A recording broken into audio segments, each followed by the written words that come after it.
friends, welcome back to VTC Garden Tips. I know so many of us dream about having a garden full of flowers, but let's be honest, who has the time for endless watering, pulling weeds, and trimming dead flowers? What if I told you you can actually have a flower garden that looks like something out of a magazine, but with almost zero work? Yes, really. Today I'm sharing my secrets for a lazy gardener's paradise. Flowers that grow back year after year, don't need constant care, and still make your home look absolutely stunning. And before we dive in, don't forget to hit that subscribe button and join our little gardening family here. You don't want to miss out on all the tips I've got for you. When I started planning my own flower garden, I realized one thing. If it wasn't easy, I wouldn't keep up with it. So I created 3 simple rules, my golden rules for choosing flowers that basically take care of themselves. Rule number 1, they have to be perennials. That means you plant them once and they come back year after year, bigger and stronger. No replanting, no starting over each spring. Just imagine, every year your garden gets fuller while you do less and less work. Rule number 2, they must be drought resistant and pest resistant. Look, I don't want to drag hoses around my yard, and I definitely don't want to battle bugs, deer, or rabbits. A true no-work flower is one that survives on its own, even if you forget about it for weeks. And rule number 3, maybe my favorite, they need to be cut flowers. Because honestly, what's better than walking outside, snipping a few stems, and bringing that beauty inside your home? A vase of fresh flowers on your kitchen table, it's like an instant mood booster. With these 3 rules, you'll have a garden that's gorgeous, stress-free, and always giving back to you. And don't worry, I'll share plenty of flower suggestions that meet all these rules in just a moment. All right, let's start with my personal favorite, the coneflower, also known as echinacea.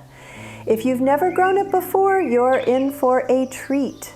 Coneflowers are truly the definition of a no-work flower. You plant them once and they'll come back year after year, stronger and fuller. They bloom from mid-June all the way until the first frost, which means months of gorgeous color in your garden. Their big daisy-like purple petals with a spiky orange center are absolute showstoppers. And the best part? They are incredibly tough. No watering, no fertilizing, no fuss. Once established, they thrive even in poor soil. On top of being beautiful, coneflowers are also famous for their medicinal uses. The roots and flowers have been used for centuries in herbal teas to help boost the immune system. So you're not just growing flowers, you're growing a natural remedy right in your yard. And if you're someone who struggles to keep plants alive, trust me, you and coneflowers will be best friends. They're practically impossible to kill. Plus, butterflies, bees, and even songbirds love them. You'll not only enjoy the flowers yourself, but also bring more life and movement into your garden. So, if you want a flower that's gorgeous, low maintenance, and packed with benefits, coneflowers should be at the very top of your list. Next on my list, and honestly one of the easiest flowers you'll ever grow, is the black-eyed Susan. Just look at those bright golden yellow petals with the dark chocolate center. They're like little rays of sunshine in the garden. Black-eyed Susans are perennials, which means once you plant them, they'll come back every single year. They usually start blooming in early July and keep going all the way to frost. That's months and months of cheerful flowers without you lifting a finger. The best part, they don't need watering, they don't need deadheading, and they don't get eaten by pests. Seriously, this is the flower that keeps on giving. Imagine walking into your garden in the middle of summer and seeing a huge splash of yellow, and you didn't even have to do anything. That's the magic of black-eyed Susans. They're also fantastic as cut flowers. A handful in a vase can instantly brighten your dining table or your living room. And because they last so long, you'll never run out of blooms to bring inside. One more secret. Black-eyed Susans are amazing for attracting pollinators. Bees and butterflies can't resist them. So while your garden looks gorgeous, you're also helping the ecosystem. If you only pick one flower to start your no-work garden with, let it be the Black-eyed Susan. It's joy in flower form. Now let's talk about another gem for lazy gardeners, Coreopsis, sometimes called tick seed. Don't let the funny nickname fool you. This plant is pure sunshine. Coreopsis is famous for having one of the longest blooming seasons of any perennial. Mine started flowering in early June, and it just keeps going strong all the way into fall. That means you'll enjoy months of cheerful color without the hassle. The flowers themselves are bright and delicate, often in shades of yellow, orange, or even pink. They look like little bursts of sunshine scattered across the garden. And like the other plants we've talked about, Coreopsis is both drought resistant and pest resistant. Once it's established, you don't need to baby it at all. No watering, no special care, it just thrives on its own. Now, I'll be honest with you, there is one small catch. You may need to do a little bit of deadheading, which means snipping off some of the spent flowers, but really it's such a tiny task compared to the endless blooms you get in return. And just like coneflowers and black-eyed Susans, Coreopsis also makes a beautiful cut flower. A handful in a vase can bring instant warmth and happiness into your home. So if you want a flower that works hard while you hardly lift a finger, Coreopsis is the one. It's proof that sometimes the smallest effort brings the biggest rewards. Let's move on to one of the most cheerful flowers you can add to your garden, the Shasta Daisy. Just look at those bright white petals with sunny yellow centers. They're like little bursts of joy scattered everywhere. Shasta daisies are perennials, which means they'll return year after year, and they bloom generously. Even a young plant, just 1 year old, can already give you plenty of flowers. Typically, they bloom from early summer through July, and sometimes you'll even see blooms lasting into August. What makes them so special is their simplicity. They don't ask for much, no extra watering, no special care. They're pest resistant, they thrive on their own, and they look gorgeous both in the garden and in a vase. The only little problem with Shasta daisies is that they can spread quickly. Each spring you might notice lots of baby plants popping up. But honestly, that's not a bad problem to have. You can replant them elsewhere in your yard or even share them with friends and neighbors. Imagine gifting a small pot of daisies to a friend. It's like sharing a piece of sunshine. And the best part is your garden still stays full and vibrant. Pro tip: if you don't want them to spread too much, just divide them every few years. It keeps the plants healthy and prevents overcrowding. Shasta daisies are classic, timeless, and incredibly easy. They truly are the smile of the garden, bright, simple, and full of life. Few flowers can compete with the elegance and fragrance of the lily. These stunning blooms are showstoppers in any garden, and they're among my absolute favorites for cutting and bringing inside the house. Lilies are grown from bulbs, which means once you plant them, they'll return year after year. They don't demand much care. They're drought resistant, low maintenance, and perfect for a no-work flower garden. There are so many varieties to choose from. The classic orange lily, the pure and elegant white lily, or the breathtaking stargazer lily with its vibrant pink petals and unforgettable fragrance. Each one adds its own touch of magic to your garden. But here's my little confession. I'm not a fan of daylilies. Despite the name, daylilies aren't true lilies, and each of their flowers only lasts for a single day. That means constant deadheading, and that's just way too much work for me, so skip the daylilies if you're aiming for a true lazy gardener experience. Real lilies, however, are a delight. They're tall, graceful, and their scent is simply intoxicating. Cut a few stems, place them in a vase, and suddenly your home feels elegant, welcoming, and alive. If you want a flower that's both glamorous and effortless, lilies are an absolute must-have in your no-work garden. Next up is a flower that truly lives up to the title of unkillable, the blanket flower, also known as gaillardia. If you're looking for something bright, tough, and full of energy, this is it. Blanket flowers produce blooms in fiery shades of red, orange, and yellow, like tiny suns spreading across your garden. They usually form a low, bushy mound that gets about a foot tall and wide, making them perfect for borders or filling in bare spots. And here's the best part.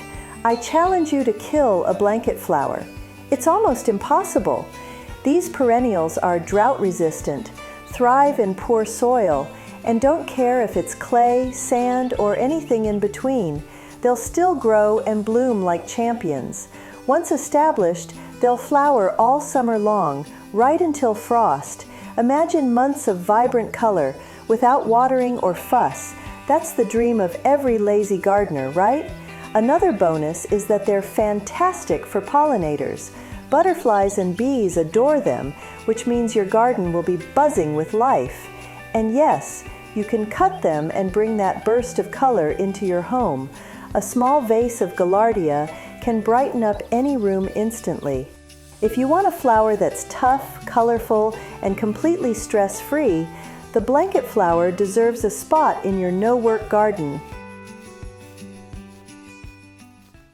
Now let's talk about a plant that's not only gorgeous, but also deeply fragrant and incredibly useful: lavender.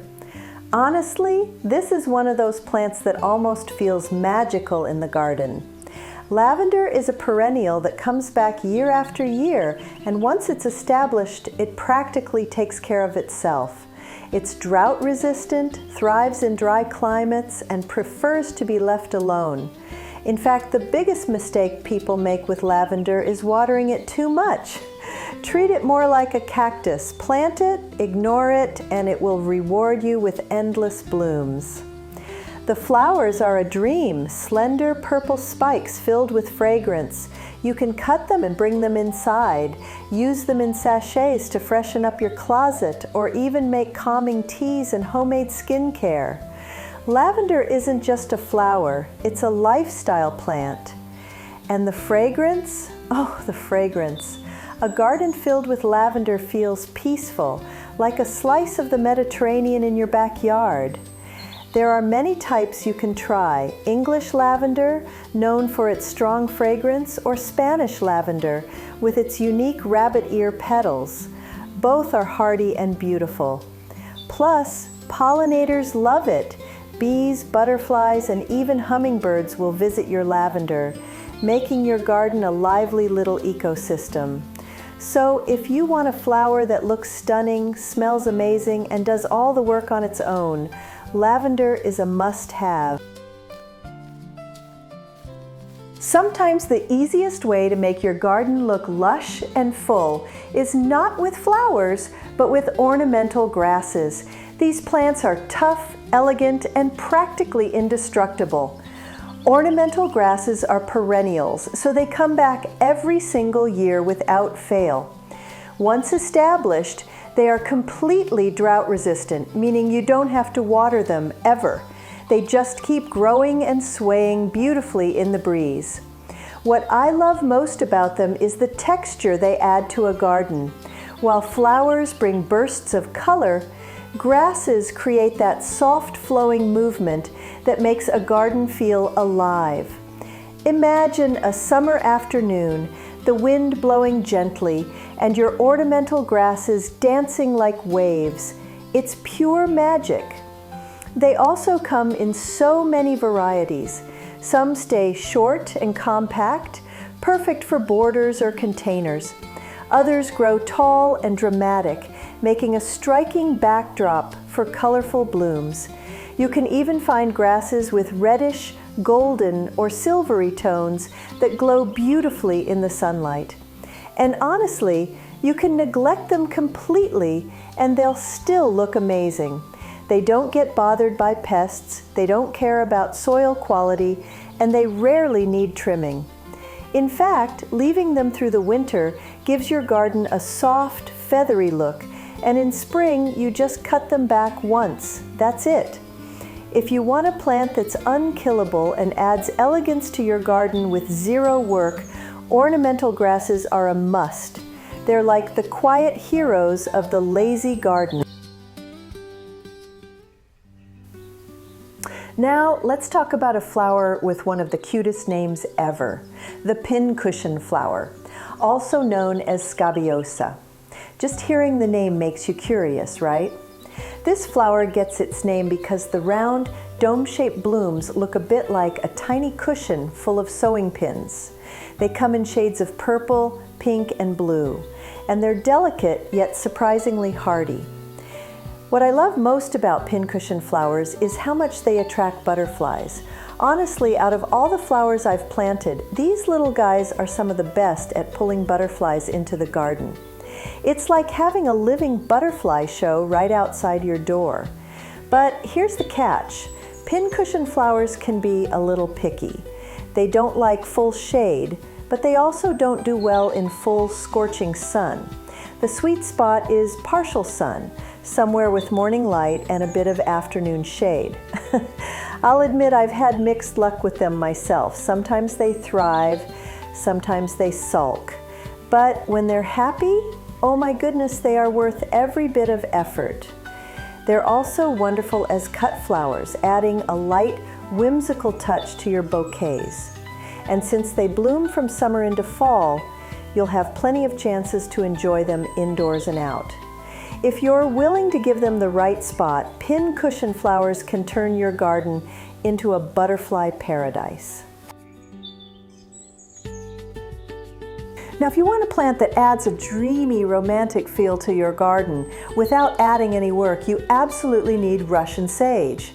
Russian sage is one of those plants that looks delicate, but is actually incredibly tough. It grows tall and airy with silvery green stems covered in soft purple-blue flowers. From a distance, it almost looks like a purple mist floating across your garden. Just like ornamental grasses, Russian sage is drought resistant and thrives on neglect. It doesn't need watering, it doesn't care about poor soil, and it's resistant to pests. Once you plant it, you can practically forget about it, and it will just keep rewarding you with beauty year after year. What I especially love is how long it blooms. From midsummer all the way until fall, Russian sage keeps its flowers, giving your garden months of soft, calming color.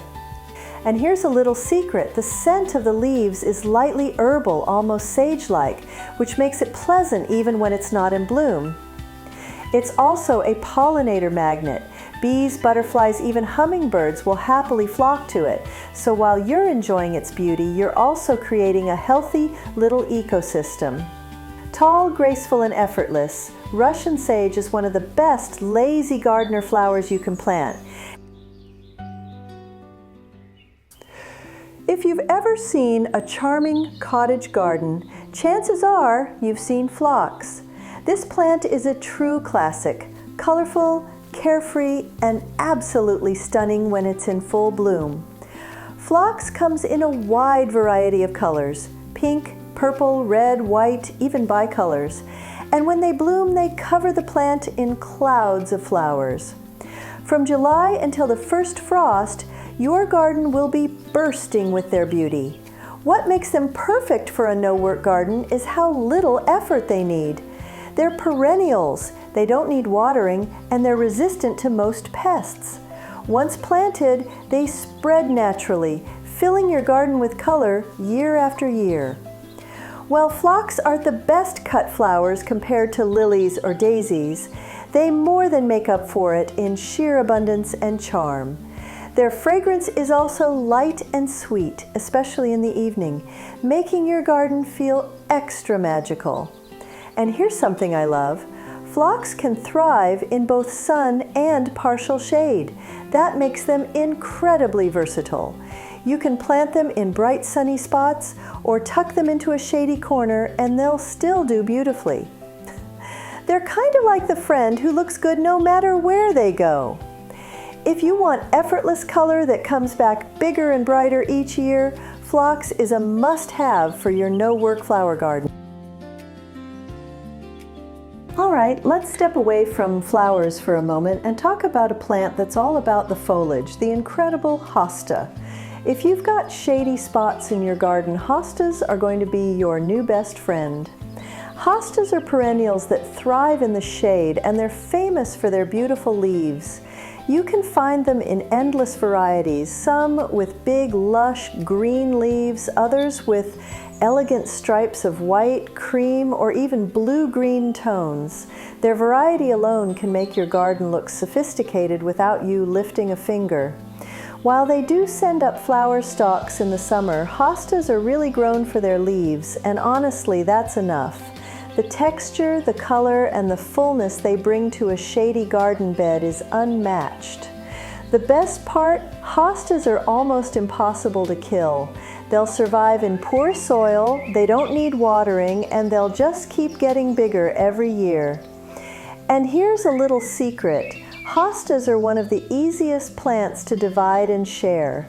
Just take a shovel, cut a clump in half, and replant it somewhere else or gift it to a friend. Before you know it, you'll have hostas everywhere, and all for free. If you're dreaming of a lush, easy care garden, especially in shady spots, hostas are the plant you absolutely need. They're bold, reliable, and endlessly beautiful. Now, I know it's tempting to grab every pretty flower you see at the garden center. But trust me, not all flowers are worth planting, especially if your goal is a low-maintenance garden. Some of them look lovely at first, but quickly turn into a nightmare. The first troublemaker on the list is Lily of the Valley. Yes, it smells sweet and looks delicate, but don't be fooled. Once planted, it spreads like wildfire and takes over everything. Before you know it, it will choke out your other plants, and you'll spend years trying to dig it out. And the sad part, it only blooms for about 2 weeks, then you're left with boring green leaves the rest of the year. Another one to avoid is buttercups and mountain bluet. They're aggressive spreaders. Pretty, yes, but they act more like weeds than flowers, coming back stronger no matter how much you pull them out. Let's talk about daylilies too. They may look gorgeous in catalogs, but here's the truth. Each bloom only lasts one single day. That means you'll constantly have to deadhead them, which completely defeats the purpose of a no-work garden. And here's one that breaks my heart, peonies. I love how beautiful they are, and they're honestly easy to care for, but they attract ants like crazy. Cut them for a bouquet and you'll bring a colony of ants right into your house. Not exactly the gift you want on your dining table. Last but very important, foxglove. It's undeniably gorgeous, tall and dramatic with its bell-shaped flowers. But it's also highly poisonous. Every part of the plant is toxic, and even a small amount can be deadly. So unless you're ready to handle it with extreme caution, it's best to leave this one out of your garden. So remember, not every pretty flower belongs in a lazy garden. Avoid these troublemakers, and you'll save yourself years of frustration. Now that we've covered the best and worst flowers, let's talk about some quick tricks that will make your garden truly low maintenance. These are little hacks I swear by, and once you try them, you'll never go back. Tip number 1, landscape fabric. If you hate weeds, and who doesn't, this is your best friend. Lay down a double layer of landscape fabric before planting, then cut small holes for your flowers. It blocks sunlight from reaching weed seeds, meaning you won't spend every weekend pulling them out. I know some people suggest using cardboard or newspaper, but honestly, those break down too quickly. If you want something that lasts for years, go with real fabric. Tip number 2, mulch, mulch, and more mulch. Mulch not only looks beautiful, giving your garden that polished, professional finish, but it also helps in big ways. It keeps moisture in the soil, so you water less.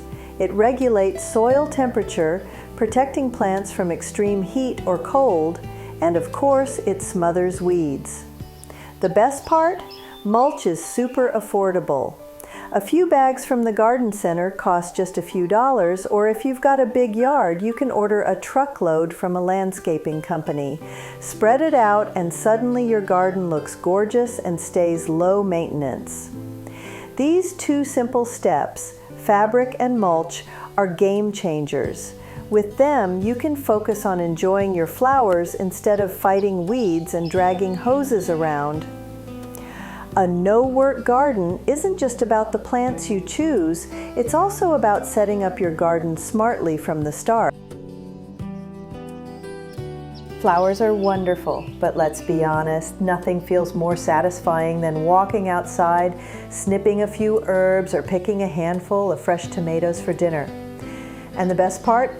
You don't have to be a gardening pro to grow them. My absolute favorite no-work edible project is a big herb pot. I do this every year and it makes me feel like a homesteader, but without all the effort. The trick is to use a large pot at the bottom so the soil stays moist longer. Then you can stack smaller pots on top to create layers, planting different herbs in each one. Imagine a pot filled with basil, oregano, thyme, rosemary, cilantro, and chives, all growing together ready for you to harvest whenever you cook. The fragrance alone is worth it. And here's a bonus, herbs like chives will even come back every year, even in a pot. If you're more into veggies, start with the easiest ones, cherry tomatoes, zucchinis, cucumbers, peppers, and lettuce. I'll be honest with you, I call myself a black thumb gardener, but even I can grow these without trouble. If I can do it, so can you. Tomatoes especially are amazing in containers. Just plant them in a pot, set it in a sunny spot, and they'll reward you with fresh fruit all summer long. And nothing beats the taste of a tomato you grew yourself. Sweeter, juicier, and so much more flavorful than store-bought. So if you want to add a little yum to your no-work garden, start with a big herb pot and a few easy veggies. Low effort, high reward, and delicious. All right, let's finish strong with some container and hanging basket hacks. If you love the idea of flowers by your front door, on the patio, or hanging beautifully from your porch, these tips will save you time, money, and effort. First, let's talk about flower pots. A lot of people buy small annuals and plant them one by one. It looks nice, but it gets expensive really quickly, and the plants dry out fast. Instead, here's my secret. Buy a pre-made flower pot, like the ones at Costco or garden centers. They're packed with flowers, super affordable, and give you an instant full look.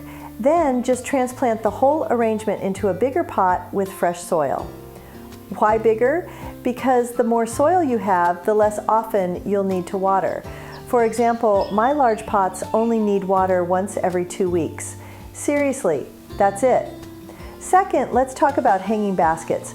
They look amazing, but the truth is, they dry out faster than anything else in the garden. My hack?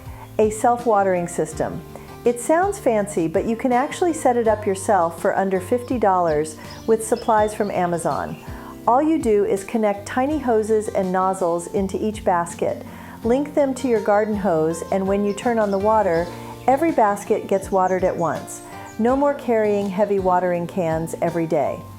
Another little trick is to add a few water-absorbing crystals or a layer of stones at the bottom of your pot.